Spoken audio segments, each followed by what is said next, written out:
ದರ್ಶನ್ ಪರ ವಕೀಲರು ಈಗ ತಮ್ಮ ವಾದವನ್ನು ಮುಂದುವರಿಸಿದ್ದಾರೆ. ಎಲ್ಲೂ ಕೂಡ ಸ್ವಇಚ್ಛ ಹೇಳಿಕೆಯಲ್ಲಿ ಬಟ್ಟೆಯ ಬಣ್ಣದ ಬಗ್ಗೆ ಉಲ್ಲೇಖ ಮಾಡಿಲ್ಲ. ಯಾವ ಡ್ರೆಸ್, ಯಾವ ಬಣ್ಣ, ಯಾವ ಶರ್ಟ್ ಪ್ಯಾಂಟ್ ಹೇಳಿಲ್ಲ. ಆದರೂ ಕೂಡ ಬಹಳ ನಾಜೂಕಾಗಿ ಬ್ಲಾಕ್ ಕಲರ್ ಶರ್ಟ್ ಅಂತ ತಿಳಿಸಿದ್ದಾರೆ. ಬ್ಲೂ ಜೀನ್ಸ್ ಅನ್ನ ವಶಪಡಿಸಿಕೊಂಡಿರೋದಾಗಿ ತಿಳಿಸಿದ್ದಾರೆ. ಆದರೆ ಬಟ್ಟೆಗಳ ಬಗ್ಗೆ ಸ್ವಇಚ್ಛ ಹೇಳಿಕೆಯನ್ನು ಪಡೆದುಕೊಳ್ತಾರೆ. ಯಾಕೆ ಶೂ ಬಗ್ಗೆ ಸ್ವಇಚ್ಛ ಹೇಳಿಕೆಯನ್ನು ಪಡೆದುಕೊಂಡಿಲ್ಲ? ಶೂ ಬಗ್ಗೆ ಯಾಕೆ ಸ್ವಇಚ್ಛ ಹೇಳಿಕೆ ಇಲ್ಲ? ಇಲ್ಲಿ ಎಲ್ಲವೂ ಕೂಡ ಇಲ್ಲಿ ಏನೆಲ್ಲ ದಾಖಲೆಗಳನ್ನು ತಿಳಿಸಿದ್ದಾರಲ್ಲ ಅದೆಲ್ಲವೂ ಕೂಡ ಸುಳ್ಳು ಅಂತೇಳಿ ತಮ್ಮ ವಾದವನ್ನು ಮಂಡನೆ ಮಾಡ್ತಿದ್ದಾರೆ. ಬಹಳ ನಾಜೂಕಾಗಿ ಬ್ಲಾಕ್ ಕಲರ್ ಶರ್ಟ್ ಅಂತ ಹೇಳಿದ್ದಾರೆ. ಬ್ಲೂ ಜೀನ್ಸ್ ಅನ್ನು ವಶಪಡಿಸಿಕೊಂಡಿದ್ದಾರೆ.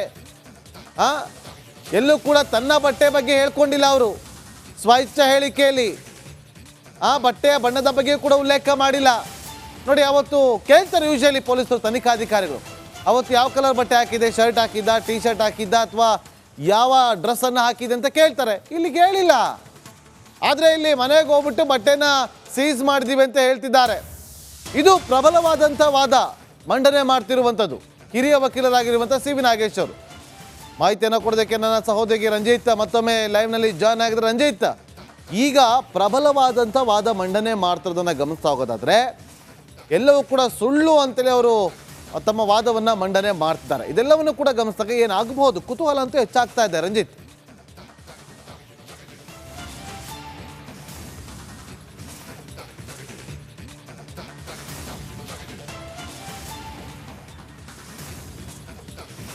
ನಾಗೇಂದ್ರ ಬಾಬು, ಖಂಡಿತವಾಗ್ಲೂ ಕೂಡ ಸಿ ವಿ ನಾಗೇಶ್ ಅವರ ಇವತ್ತಿನ ವಾದ ಒಂದು ರೀತಿಯಲ್ಲಿ ವಿಭಿನ್ನವಾಗಿದೆ. ಸಿ ವಿ ನಾಗೇಶ್ ಅವರ ವಾದವನ್ನು ನೋಡ್ತಾ ಇದ್ರೆ ಇಲ್ಲಿ ದರ್ಶನ್ಗೆ ಬೇಲ್ ಯಾಕೆ ಕೊಡಬಾರ್ದು, ಚಾರ್ಜ್ ಶೀಟ್ನಲ್ಲಿ ಉಲ್ಲೇಖ ಮಾಡಿದಂಥ ಕೆಲವು ಅಂಶಗಳು ಮತ್ತು ದರ್ಶನ್ ಕೊಟ್ಟಂಥ ಸ್ವಇಚ್ಛಾ ಹೇಳಿಕೆಗೆ ಸಂಬಂಧವೇ ಇಲ್ಲ.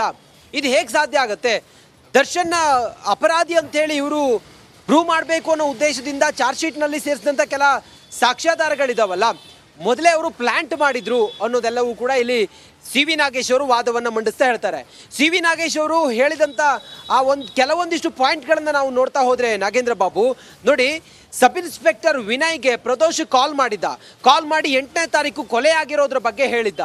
ಆಗ ದರ್ಶನ್ ಕೊಲೆ ಮಾಡಿರೋದ್ರ ಬಗ್ಗೆ ವಿಚಾರ ಸಬ್ ಇನ್ಸ್ಪೆಕ್ಟರ್ಗೆ ಗೊತ್ತಾಗಿತ್ತು. ಆದರೆ ಯಾಕೆ ಸಬ್ ಇನ್ಸ್ಪೆಕ್ಟರ್ ಅಥವಾ ಪೊಲೀಸರು ಯಾಕೆ ದರ್ಶನನ್ನು 12ನೇ ತಾರೀಕು ಅರೆಸ್ಟ್ ಮಾಡಿದ್ರು, ಇದೊಂದು ವಿಚಾರ.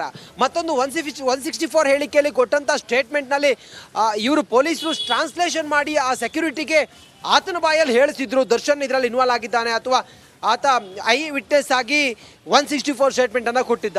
ಇನ್ನು ನಾವು ನೋಡ್ತಾ ಹೋದರೆ ದರ್ಶನ್ ತನ್ನ ಸ್ವಇಚ್ಛಾ ಹೇಳಿಕೆಯಲ್ಲಿ ತಾವು ಆಡಿದಂಥ ಮಾತು ನೋಡಿ, ನಾನು ಆ ದಿನ ಚಪ್ಪಲಿ ಹಾಕಿದ್ದೆ ಅಂತ ಹೇಳಿದ್ರು, ಆದರೆ ಪೊಲೀಸರು ಶೂ ಅಂತೇಳಿ ಮೆನ್ಷನ್ ಮಾಡಿದ್ದಾರೆ. ಮತ್ತು ದರ್ಶನ್ ತನ್ನ ಬಟ್ಟೆಯ ಬಣ್ಣದ ಬಗ್ಗೆ ಹೇಳಿರಲಿಲ್ಲ, ಆದರೆ ಪೊಲೀಸರು ಚಾರ್ಜ್ ಶೀಟಲ್ಲಿ ಕಪ್ಪು ಬಣ್ಣದ ಟೀ ಶರ್ಟನ್ನು ದರ್ಶನ್ ಧರಿಸಿದ್ರು ಅನ್ನೋದ್ರ ಬಗ್ಗೆ ಉಲ್ಲೇಖ ಮಾಡಿದ್ದಾರೆ.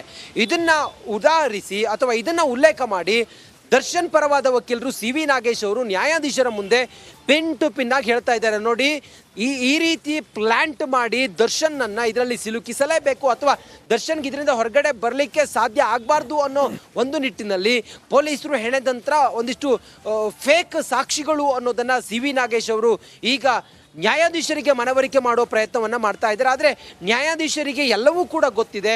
ನ್ಯಾಯಾಧೀಶರು ಪ್ರತಿಯೊಂದನ್ನು ಕೂಡ ಬಹಳ ಸೂಕ್ಷ್ಮವಾಗಿ ಗಮನಿಸ್ತಾ ಇದ್ದಾರೆ. ಇದರ ಸತ್ಯಾಸತ್ಯತೆಯ ಆಧಾರದ ಮೇಲೆ ನ್ಯಾಯಾಧೀಶರು ಬೇಲ್ ಕೊಡಬೇಕಾ ಕೊಡಬಾರ್ದಾ ಅನ್ನೋದನ್ನ ತೀರ್ಮಾನ ಮಾಡ್ತಾರೆ. ದರ್ಶನ್ ಪರ ವಕೀಲರು ಈಗ ತಮ್ಮ ವಾದವನ್ನು ಮುಂದುವರಿಸಿದ್ದಾರೆ. ಎಲ್ಲೂ ಕೂಡ ಸ್ವಇಚ್ಛ ಹೇಳಿಕೆಯಲ್ಲಿ ಬಟ್ಟೆಯ ಬಣ್ಣದ ಬಗ್ಗೆ ಉಲ್ಲೇಖ ಮಾಡಿಲ್ಲ. ಯಾವ ಡ್ರೆಸ್, ಯಾವ ಬಣ್ಣ, ಯಾವ ಶರ್ಟ್ ಪ್ಯಾಂಟ್ ಹೇಳಿಲ್ಲ. ಆದರೂ ಕೂಡ ಬಹಳ ನಾಜೂಕಾಗಿ ಬ್ಲಾಕ್ ಕಲರ್ ಶರ್ಟ್ ಅಂತ ತಿಳಿಸಿದ್ದಾರೆ. ಬ್ಲೂ ಜೀನ್ಸ್ ಅನ್ನ ವಶಪಡಿಸಿಕೊಂಡಿರೋದಾಗಿ ತಿಳಿಸಿದ್ದಾರೆ. ಆದರೆ ಬಟ್ಟೆಗಳ ಬಗ್ಗೆ ಸ್ವಇಚ್ಛ ಹೇಳಿಕೆಯನ್ನು ಪಡೆದುಕೊಳ್ತಾರೆ. ಯಾಕೆ ಶೂ ಬಗ್ಗೆ ಸ್ವಇಚ್ಛ ಹೇಳಿಕೆಯನ್ನು ಪಡೆದುಕೊಂಡಿಲ್ಲ? ಶೂ ಬಗ್ಗೆ ಯಾಕೆ ಸ್ವಇಚ್ಛ ಹೇಳಿಕೆ ಇಲ್ಲ? ಇಲ್ಲಿ ಎಲ್ಲವೂ ಕೂಡ ಇಲ್ಲಿ ಏನೆಲ್ಲ ದಾಖಲೆಗಳನ್ನು ತಿಳಿಸಿದ್ದಾರಲ್ಲ ಅದೆಲ್ಲವೂ ಕೂಡ ಸುಳ್ಳು ಅಂತೇಳಿ ತಮ್ಮ ವಾದವನ್ನು ಮಂಡನೆ ಮಾಡ್ತಿದ್ದಾರೆ. ಬಹಳ ನಾಜೂಕಾಗಿ ಬ್ಲಾಕ್ ಕಲರ್ ಶರ್ಟ್ ಅಂತ ಹೇಳಿದ್ದಾರೆ. ಬ್ಲೂ ಜೀನ್ಸ್ ಅನ್ನು ವಶಪಡಿಸಿಕೊಂಡಿದ್ದಾರೆ. ಎಲ್ಲೂ ಕೂಡ ತನ್ನ ಬಟ್ಟೆ ಬಗ್ಗೆ ಹೇಳ್ಕೊಂಡಿಲ್ಲ ಅವರು ಸ್ವಇಚ್ಛ ಹೇಳಿಕೆಯಲ್ಲಿ. ಬಟ್ಟೆಯ ಬಣ್ಣದ ಬಗ್ಗೆ ಕೂಡ ಉಲ್ಲೇಖ ಮಾಡಿಲ್ಲ. ನೋಡಿ, ಅವತ್ತು ಕೇಳ್ತಾರೆ ಯೂಶಲಿ ಪೊಲೀಸರು, ತನಿಖಾಧಿಕಾರಿಗಳು, ಅವತ್ತು ಯಾವ ಕಲರ್ ಬಟ್ಟೆ ಹಾಕಿದೆ, ಶರ್ಟ್ ಹಾಕಿದ್ದ, ಟೀ ಶರ್ಟ್ ಹಾಕಿದ್ದ, ಅಥವಾ ಯಾವ ಡ್ರೆಸ್ಸನ್ನು ಹಾಕಿದೆ ಅಂತ ಕೇಳ್ತಾರೆ. ಇಲ್ಲಿ ಕೇಳಿಲ್ಲ. ಆದರೆ ಇಲ್ಲಿ ಮನೆಗೆ ಹೋಗ್ಬಿಟ್ಟು ಬಟ್ಟೆನ ಸೀಸ್ ಮಾಡಿದೀವಿ ಅಂತ ಹೇಳ್ತಿದ್ದಾರೆ. ಇದು ಪ್ರಬಲವಾದಂಥ ವಾದ ಮಂಡನೆ ಮಾಡ್ತಿರುವಂಥದ್ದು ಹಿರಿಯ ವಕೀಲರಾಗಿರುವಂಥ ಸಿ ವಿ ನಾಗೇಶ್ ಅವರು ಮಾಹಿತಿಯನ್ನು ಕೊಡೋದಕ್ಕೆ ನನ್ನ ಸಹೋದರಿ ರಂಜಿತ್ ಮತ್ತೊಮ್ಮೆ ಲೈವ್ನಲ್ಲಿ ಜಾಯ್ನ್ ಆಗಿದ್ರೆ ರಂಜಿತ್, ಈಗ ಪ್ರಬಲವಾದಂಥ ವಾದ ಮಂಡನೆ ಮಾಡ್ತಿರೋದನ್ನು ಗಮನಿಸ್ತಾ ಹೋಗೋದಾದ್ರೆ ಎಲ್ಲವೂ ಕೂಡ ಸುಳ್ಳು ಅಂತೇಳಿ ಅವರು ತಮ್ಮ ವಾದವನ್ನು ಮಂಡನೆ ಮಾಡ್ತಿದ್ದಾರೆ. ಇದೆಲ್ಲವನ್ನು ಕೂಡ ಗಮನಿಸಿದಾಗ ಏನಾಗಬಹುದು ಕುತೂಹಲ ಅಂತೂ ಹೆಚ್ಚಾಗ್ತಾ ಇದೆ ರಂಜಿತ್.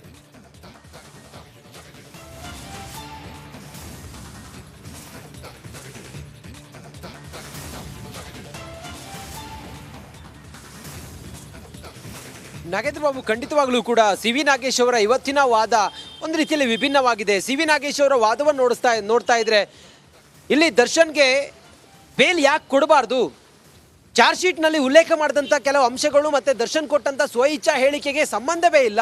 ಇದು ಹೇಗೆ ಸಾಧ್ಯ ಆಗುತ್ತೆ? ದರ್ಶನ್ನ ಅಪರಾಧಿ ಅಂತೇಳಿ ಇವರು ಪ್ರೂವ್ ಮಾಡಬೇಕು ಅನ್ನೋ ಉದ್ದೇಶದಿಂದ ಚಾರ್ಜ್ ಶೀಟ್ನಲ್ಲಿ ಸೇರಿಸಿದಂಥ ಕೆಲ ಸಾಕ್ಷ್ಯಾಧಾರಗಳಿದಾವಲ್ಲ, ಮೊದಲೇ ಅವರು ಪ್ಲಾಂಟ್ ಮಾಡಿದ್ರು ಅನ್ನೋದೆಲ್ಲವೂ ಕೂಡ ಇಲ್ಲಿ ಸಿ ವಿ ನಾಗೇಶ್ ಅವರು ವಾದವನ್ನು ಮಂಡಿಸ್ತಾ ಹೇಳ್ತಾರೆ. ಸಿ ವಿ ನಾಗೇಶ್ ಅವರು ಹೇಳಿದಂಥ ಆ ಕೆಲವೊಂದಿಷ್ಟು ಪಾಯಿಂಟ್ಗಳನ್ನು ನಾವು ನೋಡ್ತಾ ಹೋದರೆ ನಾಗೇಂದ್ರ ಬಾಬು ನೋಡಿ, ಸಬ್ ಇನ್ಸ್ಪೆಕ್ಟರ್ ವಿನಯ್ಗೆ ಪ್ರದೋಷ್ ಕಾಲ್ ಮಾಡಿ 8ನೇ ತಾರೀಕು ಕೊಲೆ ಆಗಿರೋದ್ರ ಬಗ್ಗೆ ಹೇಳಿದ್ದ. ಆಗ ದರ್ಶನ್ ಕೊಲೆ ಮಾಡಿರೋದ್ರ ಬಗ್ಗೆ ವಿಚಾರ ಸಬ್ ಇನ್ಸ್ಪೆಕ್ಟರ್ಗೆ ಗೊತ್ತಾಗಿತ್ತು. ಆದರೆ ಯಾಕೆ ಸಬ್ ಇನ್ಸ್ಪೆಕ್ಟರ್ ಅಥವಾ ಪೊಲೀಸರು ಯಾಕೆ ದರ್ಶನನ್ನು 12ನೇ ತಾರೀಕು ಅರೆಸ್ಟ್ ಮಾಡಿದ್ರು, ಇದೊಂದು ವಿಚಾರ. ಮತ್ತೊಂದು 164 ಹೇಳಿಕೆಯಲ್ಲಿ ಕೊಟ್ಟಂಥ ಸ್ಟೇಟ್ಮೆಂಟ್ನಲ್ಲಿ ಇವರು ಪೊಲೀಸರು ಟ್ರಾನ್ಸ್ಲೇಷನ್ ಮಾಡಿ ಆ ಸೆಕ್ಯೂರಿಟಿಗೆ ಆತನ ಬಾಯಲ್ಲಿ ಹೇಳಿಸಿದ್ರು ದರ್ಶನ್ ಇದರಲ್ಲಿ ಇನ್ವಾಲ್ವ್ ಆಗಿದ್ದಾನೆ ಅಥವಾ ಆತ ಐ ವಿಟ್ನೆಸ್ ಆಗಿ 164 ಸ್ಟೇಟ್ಮೆಂಟನ್ನು ಕೊಟ್ಟಿದ್ದ. ಇನ್ನು ನಾವು ನೋಡ್ತಾ ಹೋದರೆ ದರ್ಶನ್ ತನ್ನ ಸ್ವಇಚ್ಛಾ ಹೇಳಿಕೆಯಲ್ಲಿ ತಾವು ಆಡಿದಂಥ ಮಾತು ನೋಡಿ, ನಾನು ಆ ದಿನ ಚಪ್ಪಲಿ ಹಾಕಿದ್ದೆ ಅಂತ ಹೇಳಿದ್ರು, ಆದರೆ ಪೊಲೀಸರು ಶೂ ಅಂತೇಳಿ ಮೆನ್ಷನ್ ಮಾಡಿದ್ದಾರೆ. ಮತ್ತು ದರ್ಶನ್ ತನ್ನ ಬಟ್ಟೆಯ ಬಣ್ಣದ ಬಗ್ಗೆ ಹೇಳಿರಲಿಲ್ಲ, ಆದರೆ ಪೊಲೀಸರು ಚಾರ್ಜ್ ಶೀಟಲ್ಲಿ ಕಪ್ಪು ಬಣ್ಣದ ಟೀ ಶರ್ಟನ್ನು ದರ್ಶನ್ ಧರಿಸಿದ್ರು ಅನ್ನೋದ್ರ ಬಗ್ಗೆ ಉಲ್ಲೇಖ ಮಾಡಿದ್ದಾರೆ. ಇದನ್ನು ಉದಾಹರಿಸಿ ಅಥವಾ ಇದನ್ನು ಉಲ್ಲೇಖ ಮಾಡಿ ದರ್ಶನ್ ಪರವಾದ ವಕೀಲರು ಸಿ ವಿ ನಾಗೇಶ್ ಅವರು ನ್ಯಾಯಾಧೀಶರ ಮುಂದೆ ಪಿನ್ ಟು ಪಿನ್ ಆಗಿ ಹೇಳ್ತಾ ಇದ್ದಾರೆ, ನೋಡಿ ಈ ರೀತಿ ಪ್ಲಾಂಟ್ ಮಾಡಿ ದರ್ಶನ್ನನ್ನು ಇದರಲ್ಲಿ ಸಿಲುಕಿಸಲೇಬೇಕು ಅಥವಾ ದರ್ಶನ್ಗೆ ಇದರಿಂದ ಹೊರಗಡೆ ಬರಲಿಕ್ಕೆ ಸಾಧ್ಯ ಆಗಬಾರ್ದು ಅನ್ನೋ ಒಂದು ನಿಟ್ಟಿನಲ್ಲಿ ಪೊಲೀಸರು ಹೆಣೆದಂತ್ರ ಒಂದಿಷ್ಟು ಫೇಕ್ ಸಾಕ್ಷಿಗಳು ಅನ್ನೋದನ್ನು ಸಿ ವಿ ನಾಗೇಶ್ ಅವರು ಈಗ ನ್ಯಾಯಾಧೀಶರಿಗೆ ಮನವರಿಕೆ ಮಾಡೋ ಪ್ರಯತ್ನವನ್ನು ಮಾಡ್ತಾ ಇದ್ದಾರೆ. ಆದರೆ ನ್ಯಾಯಾಧೀಶರಿಗೆ ಎಲ್ಲವೂ ಕೂಡ ಗೊತ್ತಿದೆ, ನ್ಯಾಯಾಧೀಶರು ಪ್ರತಿಯೊಂದನ್ನು ಕೂಡ ಬಹಳ ಸೂಕ್ಷ್ಮವಾಗಿ ಗಮನಿಸ್ತಾ ಇದ್ದಾರೆ. ಇದರ ಸತ್ಯಾಸತ್ಯತೆಯ ಆಧಾರದ ಮೇಲೆ ನ್ಯಾಯಾಧೀಶರು ಬೇಲ್ ಕೊಡಬೇಕಾ ಕೊಡಬಾರ್ದಾ ಅನ್ನೋದನ್ನು ದರ್ಶನ್ ಪರ ವಕೀಲರು ಈಗ ತಮ್ಮ ವಾದವನ್ನು ಮುಂದುವರಿಸಿದ್ದಾರೆ. ಎಲ್ಲೂ ಕೂಡ ಸ್ವಇಚ್ಛಾ ಹೇಳಿಕೆಯಲ್ಲಿ ಬಟ್ಟೆಯ ಬಣ್ಣದ ಬಗ್ಗೆ ಉಲ್ಲೇಖ ಮಾಡಿಲ್ಲ, ಯಾವ ಡ್ರೆಸ್, ಯಾವ ಬಣ್ಣ, ಯಾವ ಶರ್ಟ್ ಪ್ಯಾಂಟ್ ಹೇಳಿಲ್ಲ. ಆದರೂ ಕೂಡ ಬಹಳ ನಾಜುಕಾಗಿ ಬ್ಲ್ಯಾಕ್ ಕಲರ್ ಶರ್ಟ್ ಅಂತ ತಿಳಿಸಿದ್ದಾರೆ, ಬ್ಲೂ ಜೀನ್ಸ್ ಅನ್ನ ವಶಪಡಿಸಿಕೊಂಡಿರೋದಾಗಿ ತಿಳಿಸಿದ್ದಾರೆ. ಆದರೆ ಬಟ್ಟೆಗಳ ಬಗ್ಗೆ ಸ್ವಇಚ್ಛಾ ಹೇಳಿಕೆಯನ್ನು ಪಡೆದುಕೊಳ್ತಾರೆ.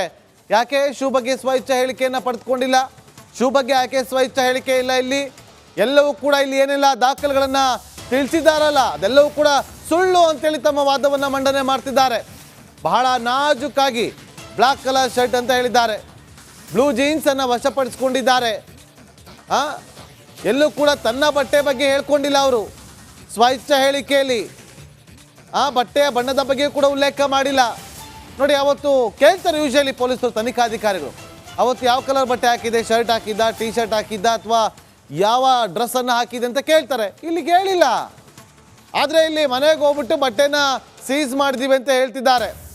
ಇದು ಪ್ರಬಲವಾದಂಥ ವಾದ ಮಂಡನೆ ಮಾಡ್ತಿರುವಂಥದ್ದು ಹಿರಿಯ ವಕೀಲರಾಗಿರುವಂಥ ಸಿ ವಿ ನಾಗೇಶ್ ಅವರು. ಮಾಹಿತಿಯನ್ನು ಕೊಡೋದಕ್ಕೆ ನನ್ನ ಸಹೋದರಿ ರಂಜಿತ್ ಮತ್ತೊಮ್ಮೆ ಲೈವ್ನಲ್ಲಿ ಜಾಯ್ನ್ ಆಗಿದ್ರೆ ರಂಜಿತ್, ಈಗ ಪ್ರಬಲವಾದಂಥ ವಾದ ಮಂಡನೆ ಮಾಡ್ತಿರೋದನ್ನು ಗಮನಿಸ್ತಾ ಹೋಗೋದಾದ್ರೆ ಎಲ್ಲವೂ ಕೂಡ ಸುಳ್ಳು ಅಂತೇಳಿ ಅವರು ತಮ್ಮ ವಾದವನ್ನು ಮಂಡನೆ ಮಾಡ್ತಿದ್ದಾರೆ. ಇದೆಲ್ಲವನ್ನು ಕೂಡ ಗಮನಿಸಿದಾಗ ಏನಾಗಬಹುದು ಕುತೂಹಲ ಅಂತೂ ಹೆಚ್ಚಾಗ್ತಾ ಇದೆ ರಂಜಿತ್.